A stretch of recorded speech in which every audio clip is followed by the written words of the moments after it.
আজ আমি এখানে বানিয়েছি ডিম ছাড়া বিস্কুট দিয়ে কেক।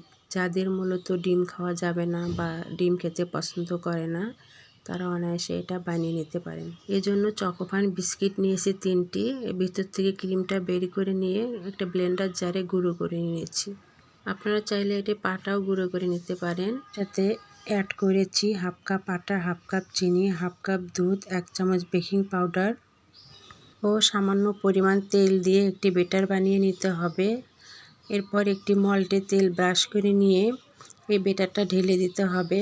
দেন একটি পাতিলে স্ট্যান্ড বসিয়ে 20 থেকে 30 মিনিট অল্প আঁচে এটি চুলায় বেক করতে হবে। তৈরি হয়ে গেল আমার ডিম ছাড়া বিস্কিট দিয়ে কেক।